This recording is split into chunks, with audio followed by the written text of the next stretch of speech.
I drove to LA with $1 and a dream, just like, I want to work in TV. And she was like, that's not going to work. And I was like, what? How are you going to tell me on our first meeting that my plan is not going to work? Because you're the bottom of the totem pole. You got to get yourself out of it. You got to get yourself out of it. You have to create your own way. Do you feel like you had to advocate for yourself stronger? People default to the woman is the TM and the man is the PM. I remember actually like demanding that I would become TM and PM. I'm a little bit of a rarity because I'm a woman, black woman who tour manages and production manages. Super rare. It's amazing. I can run these tours with my eyes closed. I production manage, but there's a whole nother world of production management on those higher levels that I'm not touching. Like, I want to know how Beyonce's production manager runs that, because that is insane. Is there anything else that you want to leave anyone trying to follow the path that you've done as well? Definitely a grind, but don't be discouraged. Your path will make a way for itself at some point.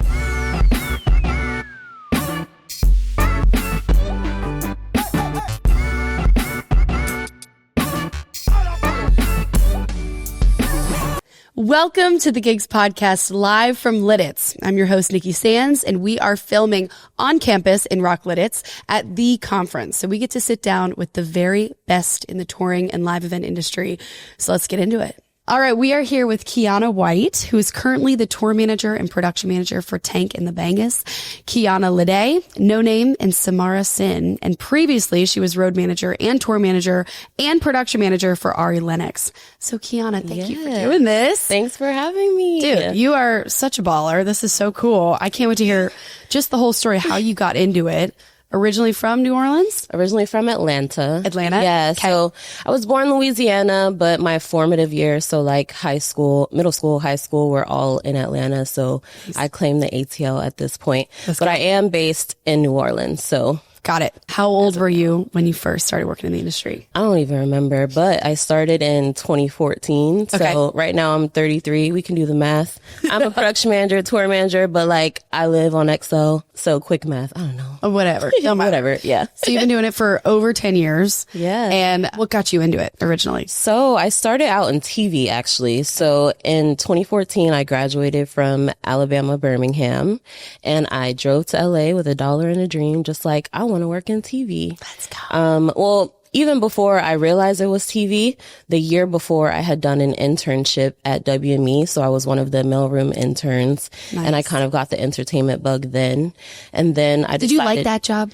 It was cool. I mean, it just was like pushing a cart around, literally mailroom, organizing mail, making connections when you can. I feel I made more connections with the people in the mailroom than I did with like the agents. Yeah. But it was cool to like sub in on folks' desks and like just learn the agency world.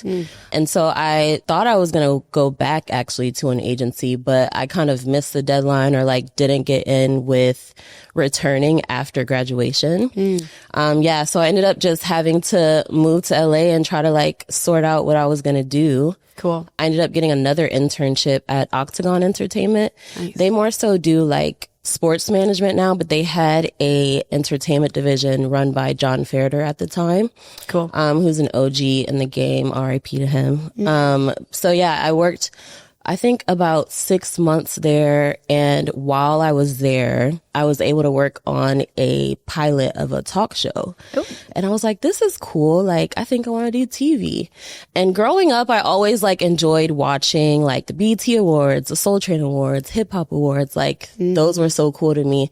At the time, I didn't know like what it was. I thought it was like event planning, but definitely not just event planning. So I ended up, after the TV pilot, my athletic advisor in college. So I ran track in college. Well, hey. Okay. Yeah, I've had many lives. Yeah. Okay, athlete. Yeah. So I ran track in college, and my athletic advisor, she actually was like on her third life by the time we met, because prior to higher education, she was working in LA herself. Hey. She worked in like writers' rooms and had worked on like Moesha and like all those OG shows back then. And so she was friends with Mitch Marchand, who is like a lead writer on BET Awards. He just did the Country Music Awards. He's done Emmys, Oscars. So his wife was running the internship program at Jesse Collins Entertainment. Yeah, so a lot of information. Wow, how cool is that? Yeah. Like what you were surrounded by just growing up. And I didn't even know it because honestly, my first meeting with her was like, her name was Michelle. With Michelle, she was like, what do you want to do? And I was like, I have this big plan of like saving all this money and like applying for jobs. And then when I get a job in LA, I'll move. And she was like, that's not going to work. And I was like, what? How are you going to tell me on our first meeting that my plan is not going to work? Little did I know she already had experience in LA, but you know, she kind of let me like go for what I knew and gently like pushed me along to say like, hey, put a resume together. Yeah. At the time, I don't know if Google still has Google numbers, but she was like, get a Google number, get a area code with LA. So like 323 or whatever, and put it on your resume. So it seems like you're in LA. Yeah. That was a crazy resume hack. She was like, I know that you think that you're going to be able to apply and your resume is going to be so good and you're going to get a gig. But if people don't know you're in LA, it's not happening. Wow. So that is one thing I did take from her, and I redid my resume. Yes, That's redid huge. my resume. Got a Google number, put it on my resume, and just put my email address rather than putting an address, and started sending resumes out that way. And that's how I was able to land the Octagon Entertainment. So when they called you, were you like, yeah, I'm in LA, I can meet you? They didn't even really ask if I was in LA, but they were like, we see you're in LA, like just starting out based off of the phone number. That is how you do it, dude. Wow. Okay. Yeah, I wish I came up with that hack. It's genius. Thank you for sharing. Yeah, not everyone can do it. So yes, I, on my own, was able to get the entertainment internship at Octagon, and at that point realized I wanted to try to do like more award show type stuff. Cool. And after that internship, I spoke to Michelle, who was my athletic advisor, and was telling her like, yeah, I think I want to do this. And she was like, you could have been doing this, but I let you go out on your own and try like figure it out. You know, you have your own agency, like you have to like make your own decisions, but like look at me as a mentor and I can help you. And so she connected me with Mitch, whose wife was running the internship program for Jesse Collins.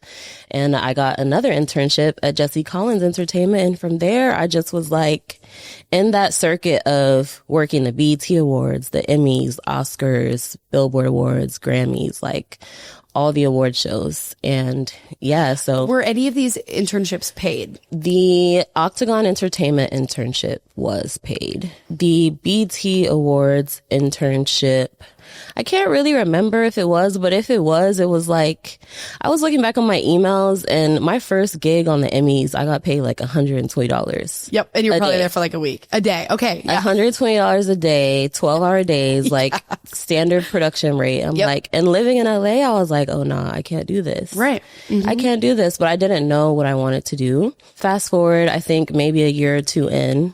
So at this point, we're in 2016. I had, you know, made a name for myself, was able to hop from one show to the next, working as a production assistant, credentials coordinator. Great. And I had landed like a longer stint at Don Misher Productions, RIP to Don Misher. But Don Misher is the director, producer. He's like OG Hall of Fame. But I don't know if you've seen the clip about the Michael Jackson halftime show. No. Okay, so there's a clip that's around. You should look for it. Yeah. For the Michael Jackson halftime show, where Don Misher, who was directing it at the time, explains how like Michael Jackson wanted to make a moment. And so he popped out, and they had decided together that his cue was going to be like a foot stump or whatever the cue was. And Michael like drug it out for as long as possible. So Don tells the story of like how Michael Jackson was like, you know, we're on live TV and he's like cussing, like Don is in the control room, like cussing, like, go Michael, go, go, go. So it's like a super cool clip. So it's cool to like work in the office with Don. He has all these damn Emmys like everywhere. Super cool, from Texas, like very laid back. So I was working at his company. He also produced the halftime show for Prince, and he told a story about how it was crazy to see Prince dancing in 6-inch heels and like in the rain and not missing a beat. So my time there at Don Misher Productions was like super special, and there were a bunch of like crazy people coming in and out of those doors, and just like being a fly on the wall there was amazing. Wow. Being a fly, can you talk a little bit about that? Like hearing these stories and from these legends, and just kind of, you know, maybe people are listening to this that have that internship or want it. Like how do you, what's the best attitude or work ethic to bring into an internship? Do you want to ask a lot of the questions, or do you kind of want to just observe? Yeah, I personally am an observer. Like, I prefer to just like listen to everything going on and then try to like curtail my questions toward things that I've heard, more so than being eager and like writing 20 questions and going in with your 20 questions and just like doing them fireball, like instead of waiting for answers or whatever. Like, I'd rather be more conversational with people when it comes to internships. And there are opportunities for that versus just like busting in their office, like asking questions. And it's good advice. Yeah. So that's my personal style. But I do think that some people have more success with being like direct and asking their questions. Maybe they ask better questions than I might have. But for me, read the room. Read the room. Ultimately, read the room and decide like which approach makes sense for the room, for sure. Love it. Okay. So you're here, you're soaking this up. And you're like soaking it feeling like this is exactly where I need to be. Yes. I'm like, this is crazy. I want to do this. At the time, so I was an executive assistant to Charlie and Julianne, who were working at Don Mischer Productions. Cool. So I was sitting on their desk, taking their calls, ordering their lunch, like a regular executive assistant position, like taking notes. I've always been really diligent, so they really appreciated how thorough I was. Like, I could take calls and like take notes and like, pass on the information if they were busy. So I was able to really like learn as well while I was there. So the EPs of shows, they have to communicate with all of the departments. So I was able to get like a really great behind the scenes look of like how the camera department and how the script department and how everybody works together to create these crazy big shows and events. So I just was like, this is amazing. Yeah, totally. This is so cool. But at the same time, I always had a goal of purchasing a duplex by 30. Hey, let's go. Yeah. And in LA, I was like, $120 a day is not going to cut it. Yeah, girl. So at some point, I started to be like, okay, what is the upward trajectory here? And I was just grinding it out in LA. I think at this point, we're in 2017 and I'm kind of just like, it's cool to be on this EP's desk. Like, I did a bunch of cool shows like NBA awards, Billboard awards, like stuff that were in their first time happening, and OG shows like Grammys, Oscars, Emmys. So like, just my resume was getting pretty stacked, but I wasn't seeing the upward path to the money and to the goals. So I was just like, you can really get stuck in a box there. Yeah. Like PA, EA world. Yeah. It's easy, super easy to get stuck in the PA position. Yeah. While you can like move departments, like you can go to art department as a PA, or you can be in script department as a PA. You can do credentials PA. But that PA circuit is so grueling because you're the bottom of the totem pole. You can be a production PA or a production assistant just in general for the production department. So you're doing all of the runs. And there are people who I was a PA with who are like just now recently in the last 3 to 4 years coordinating and like PMing. So like, you got to get yourself out of it. You got to get yourself out of it. You have to create your own way. You have to link up with somebody who was like breaking off on their own. And I started interviewing for like other positions and it just was like not hitting for me. So at one point I was on the Emmys and the talent producer, we were just talking and she was like, yeah, I don't know how you young folks make it in LA anymore. It's so expensive here. And I'm like, yeah, don't say it. She was like, yeah, when I was your age, I packed up everything and I went on tour with Michael Jackson and Janet Jackson. And I was on tour for like 4 years straight. I'm like, get me there. Get me there. At that particular point in time, I didn't really know that touring was a thing. Like, that concerts are a thing. Like, the shows come to your city, you go to shows, but like all of the work that happens behind the scenes, no clue about it. But she kind of planted that seed in my head. And from there, I started to pay more attention to like, oh, touring is a thing. Like, there's this job and that job. And like, this is a whole nother world that I might be able to explore because I have the production experience and knowledge of that. And they're transferable skills, basically. What are some of those skills? Mainly grit. for one. Yeah. Mainly grit and grind and work ethic that you have to establish while you're like working so many hours behind the scenes in TV. And also I like to say that the award show circuit, it's like doing a tour in one place for an extended period of time. So like you come in, you build the set in the beginning of the week, and then you have rehearsals through the week, and then you have the show, your final event. With touring, you're building a show, you're just moving it. So that's how I like to look at it. And that's how I was able to like make it make sense for people when I was trying to move into touring. Yeah. So I didn't have the first clue of how to like leave TV and get into touring. I'm like, how do I even get into touring? I'm in the credentials department at this point as a PA. And my manager, she was like, I mean, you have everyone's contacts. And I was like, I do? She was like, yeah, Alan Floyd, Beyonce's tour manager, just came and got his whole credential packet from you. This was the year that Beyonce performed with Kendrick at the BET Awards, and they had that pool of water. Yeah, and that was a crazy performance. And so I was like, oh, putting two and two together. She's like, yeah, just email them. Tell them you're trying to like do X, Y, and Z. And I was like, I can do that? Wow. She's like, I mean, you didn't hear it from me, but yeah, like sometimes you gotta like use your resources, and I had the resources. So I started. Sometimes you don't even know you do have the resources. Right. And sometimes you're like kind of hesitant to do it because I'm like, is this appropriate? Like, I don't want to overstep. Like, what can I do? But that's why it's important to talk to people who are like OGs in the game, I feel like, because they're going to give you the little finesse. If you listen hard enough. Yeah.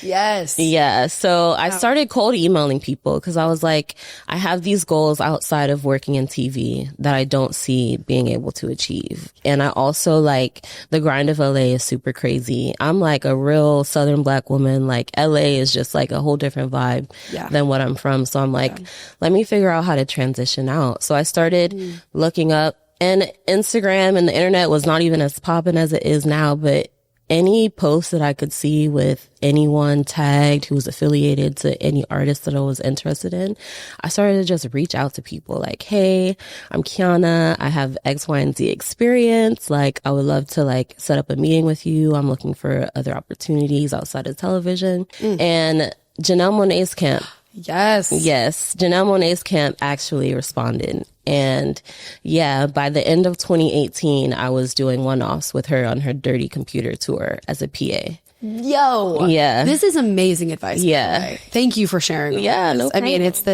that's the grit, and it's the cold outreach to just get that one response. Right. What did that feel like? It only takes one.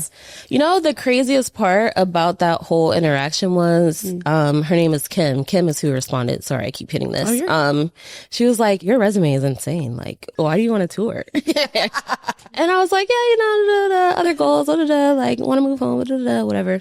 And she was like, yeah, I mean, you seem like you have it all put together, and let's just start talking. Wow. Let's just have a weekly meeting. Like, let me get to know you so I can start introducing you to folks. So, yeah, I was able to. She was advocating for you. Yeah, she was advocating for me and just like wanting to put me in place because she could see on paper something. Right. It's amazing. Yeah. So that is really, I mean, that just shows like all of the grueling PA work, low pay, built up to be, you know, worthy of this person on the road saying, damn girl, you already earned this. Let's get you. Yeah. Did you know you wanted to production manage? No, I kind of fell into it actually. At the time, Jeff Coran was tour and production manager for Janelle Monáe. So I started out working under someone who did both. And so he kind of showed me the ropes on either side. And I was a PA for, I think I did like 6 shows. And then by the top of the year in 2019, I had connected with Chris Patterson, who also is a tour and production manager. Like he does both as well. Cool. He at the time had Ari as his client, Ari Lennox. He had Black as his client as well. He currently has John Baptiste. So like he has some big like gigs where, you know, there's a lot going on both sides, tour and production management. So yeah, to still have both for very large clients. Is that normal? Well, I think it depends on the genre and like the capacity level. Like for me currently, I work pretty much in like 650 cap. Okay. So that's like club and small rooms. So it's like there's not budget for a full crew. Like I'm a 3-person crew on Tank and the Bangas. So I'm tour manager, I'm production manager, I'm stage manager. Like, who are the other two? And I have Amanda Davis, who is my front of house engineer. She's amazing. I met her with Janelle Monáe at the time. She was front of house for Janelle. Cool. And then Noel Billups, who is an amazing, amazing monitor engineer, which Got it. I love a good monitor engineer. Like, those are hard to come by for sure. So if you're running a really small club tour, really the key play, and I'm sure this totally changed, but maybe in this genre, what you need is someone who can do the production tour managing, someone who can run audio and monitors. Correct. That's like what you need. Yeah, those are my 3 actually that I would staff first when building up a camp. It would be tour and production management. Sometimes engineers also production manage. So that is also an option, but usually someone has to double up on that PM. Damn. Yeah, I'm a little bit of a rarity because I'm a woman, Black woman who tour manages and production manages. So it's like super rare. It's amazing. Yeah. It's like kind of, I didn't even know because I just was like going through the motions. Like, I learned from 2 men that this is a thing. I didn't even know that it was like not that popular to do both as a woman. Did you feel like you don't, without having that many Black women to look up to that have this exact role that you're holding, like, do you feel like you're kind of carving your own path in a way, like creating your own brand of this? Yeah, definitely. I feel like I forged my own path for sure. And at first I was being called because I was a Black woman tour manager. And then when I got into conversations and was like, I production manage as well, like managers love that. They're like, oh, I don't have to deal with this person and that person. Like, you can be the main point of contact. You can handle the logistics. You can lead a team of engineers. You can create input lists, like patching. Like, it's a lot sometimes, but like, it's cool to have knowledge of everything. And also it streamlines for everyone because sometimes it gets hard to like be the TM and then be on the advance. And then there's a separate person also advancing. So it's like, wires can get crossed and etc. So I really enjoy being like the main person and then dispersing. Let's say, and then we'll get back to kind of your timeline here, but let's just say you're going from 650 cap theaters to, let's say you're an arena and you need to now pick, are you going to be a TM or a PM?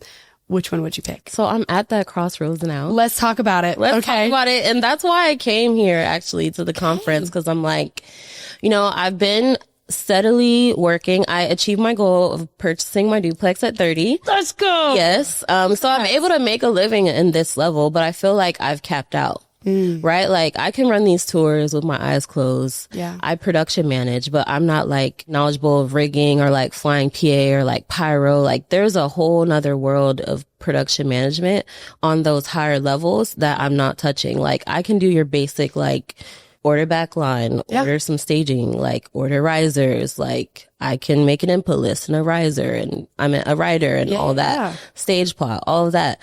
But there's a huge world beyond. Like, I want to know how Beyonce's production manager runs that operation, because that is insane.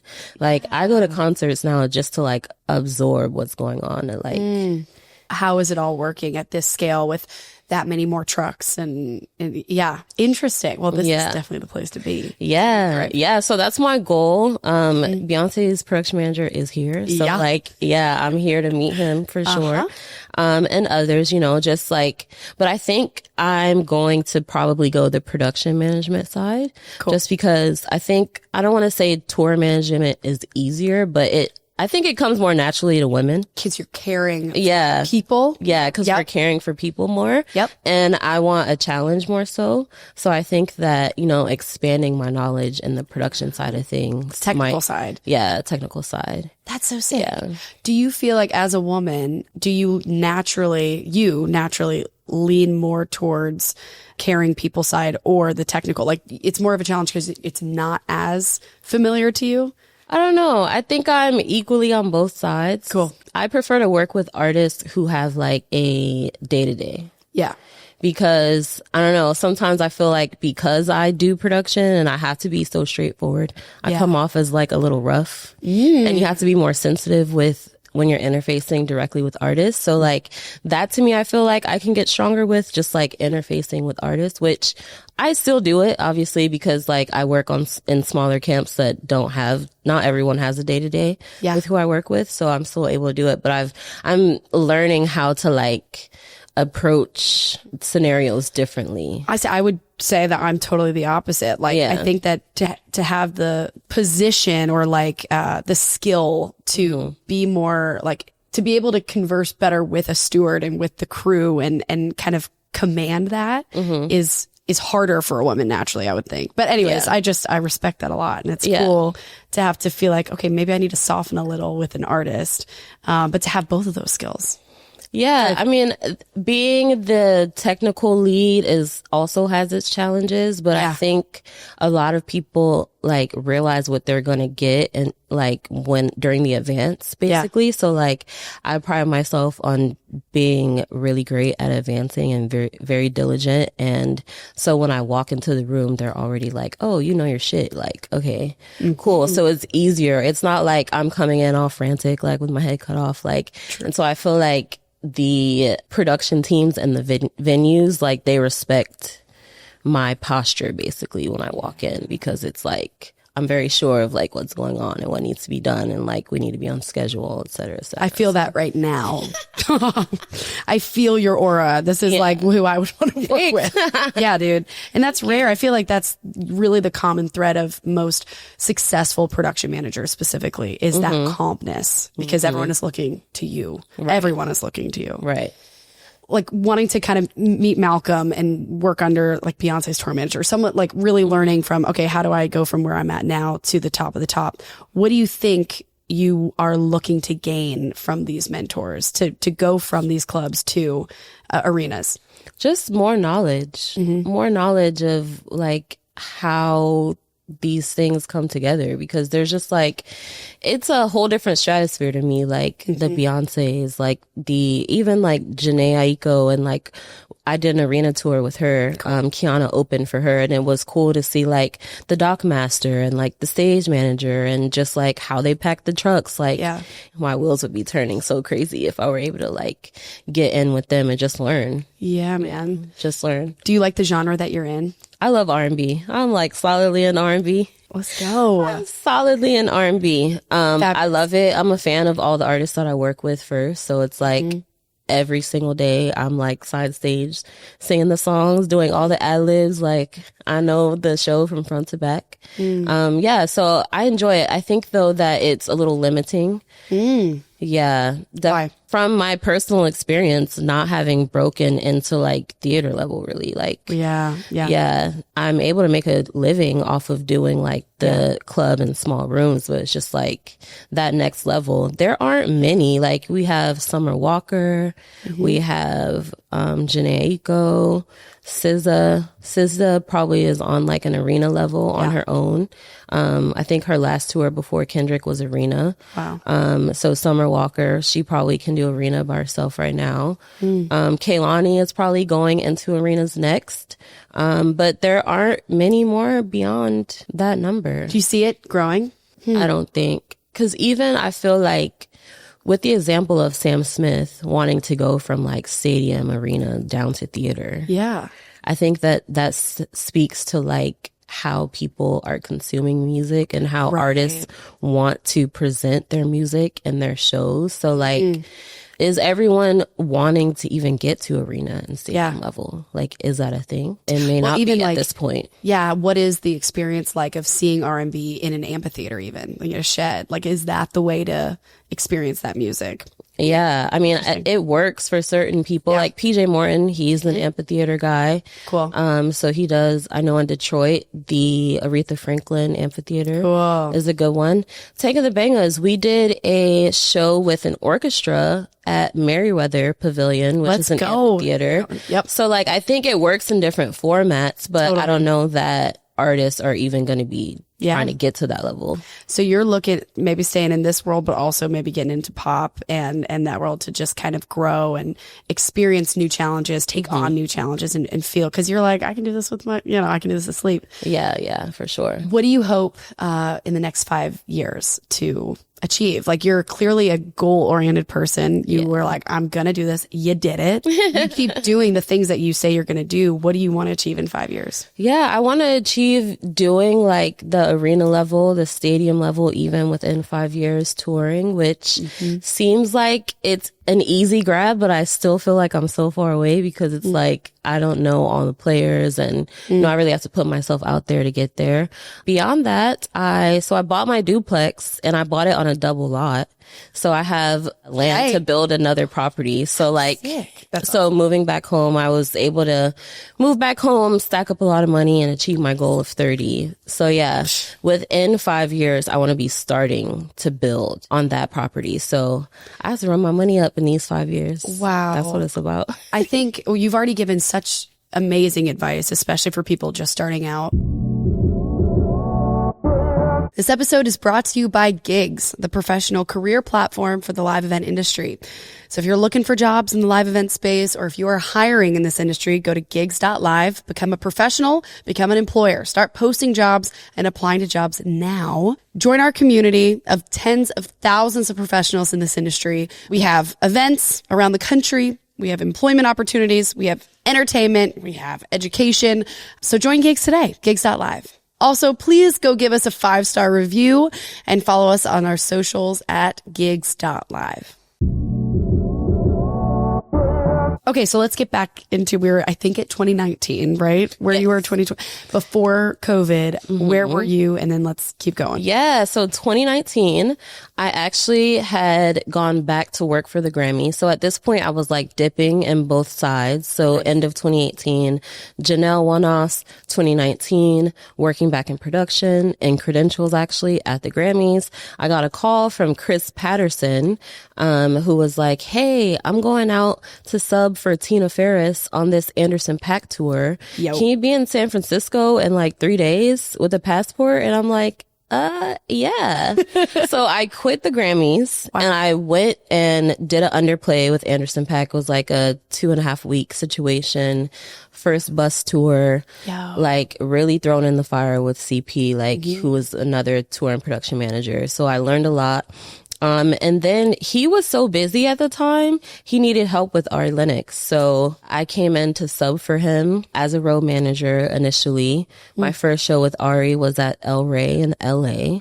Yeah, that was my first solo show ever as well. How did that feel? That was insane. That was crazy. You were doing both, right? Well, I was road managing at the time. So he had already advanced everything. Great. Like, I can't remember who was in place to make sure backline and everything. And I was getting set up, but everything was pretty much like set up for me to step in and just like run the show that day. Yeah, but it still was like a lot of pressure because LA shows, guest lists, all of that. Like we had, I think maybe 2 openers and everybody wanted this pass and that pass. And I'm just like, no, but with a smile, of course. So it ended up going very smoothly. I ended up covering more dates for him. And at some point I just was like being put on advance emails and I'm like, you're in the band, brother. Yeah, that's crazy. Yeah. So it came to a point where I was basically doing all the shows for her. Wow. And her management was like, we know you have this relationship with CP and like you technically came to sub for him, but like, can we talk to y'all about like you becoming our main person because we already consider you to be that.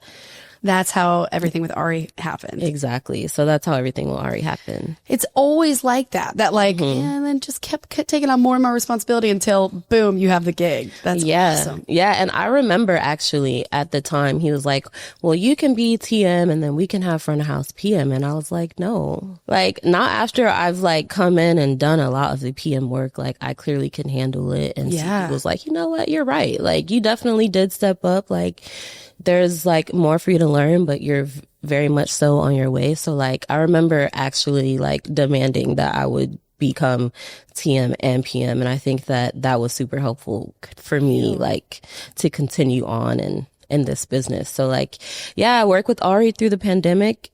in the pandemic, I was able to merge. Great. During the pandemic, they were doing all of those like pre-recorded performances. So I was able to like get back into my production bag. TV world. Yeah, TV world. Great. Merged the two. Yes. Yeah. The pandemic, I had that experience. Ended up leaving Ari, and then I was working with Kyana White, No Name, by 2021, 2022. Jeez. Yeah, and I just, got calls and... I want to go back real quick to you kind of demanding of, no, I can do this PM, TM. I think everyone has to have a certain level of advocating for themselves. But I want to ask specifically as a woman and as a Black woman, do you feel like you had to do that especially more to be like, hey, no, believe in me? Or like, and I don't mean to call anything out, just like you are paving the way for, again, we already said not a lot of Black women or production managers, tour managers, both. Like, do you feel like you had to advocate for yourself stronger? I actually think I just had to let CP know that I was interested in doing it and wanting to do it, because I think people default to the woman as a TM and the man as a PM. Yeah. While there are women PMs, it's like, I think in his head, he was like, you're kind of new in this, like, you don't have to take on everything at once. And for me, it was like, no, I can do this. I don't think it for him was like, you can't do this. I think he just was like, maybe trying to save me some headache. True. So I'm more so, I more so had to tell him like, yeah, I want to, like, I can do this. And there was no fight there. Cool. Which I really appreciated. So it definitely worked out that I was able to come up like, it's awesome how I was able to. Hell yeah. So 2022, you're doing multiple artists. And were you with Tang at this time too? Tang, I actually started with her 2 years ago. Okay. Yeah. So we're in 2023. Hell yeah. Okay. Yeah. So Tang and the Banglas is crazy. So at the time, prior to working with her, I had Sampa the Great, who is she's Zambian, but she gained her following in Australia. Crazy story. But she was doing a run here in the States, and she was working with High Road Touring, which is a booking agency. Okay. And they also work with Tank and the Bangas. So Sampa's agent came to one of her shows one time and was like, we were topping it up like, I live in New Orleans. And he was like, oh yeah, I have an artist who's based there, like Tank the Bangas. Have you heard of them? And I'm like, yeah. And if they need someone, call me. Exactly. Not thinking anything of it. Like, I didn't seek them out. Like, I didn't have them written on a short list of like, want to work with them. But in that moment, something told me to say that. And like 3 months later, Tavia, who was Tank's manager, was reaching out to me like, yeah, we're looking for someone in the top of the year. And I was like, wait, really? He actually told you? Like, I was not like, I said it and I was on to the next, and it worked out. You just never know. Never know. Have to keep advocating for yourself. Always advocate for yourself. Always show up with a pleasant attitude. Be diligent. And I always tell people, the more you prepare up front, the easier your life will be. So like those advances, take them seriously. Take all the notes, ask all the questions that you can so that you're fully prepared when you walk into a venue. You've given such amazing advice. Like, seriously, is there anything else that you want to leave, like anyone trying to maybe follow the path that you've done as well? Yeah, I would say it's a grind. Definitely a grind, but don't be discouraged. Like, your path will make a way for itself at some point. You have to just like keep pushing, keep showing up, keep trying. And then if you, like, for me personally, I thought I was going to make my way in TV, but I kept getting like doors closed, and I was like, okay, let me pay attention to this at this point. Sometimes you have to pivot to get to like where you want to be or another version of something that you want to do. And sometimes you'll be surprised. Like, I couldn't see myself doing TV full time right now, honestly. Wow. And that was always the dream. And so look at this. Yeah. The doors that close and the small doors that open, like, when you were working BET Awards, okay, you want to go on the road? Didn't even know. Yeah. That is too cool, man. Thank you so much for sharing everything. Thank you. How can people follow you? Oh, yes. I am on Instagram mostly. I kind of aged out at Instagram with the apps.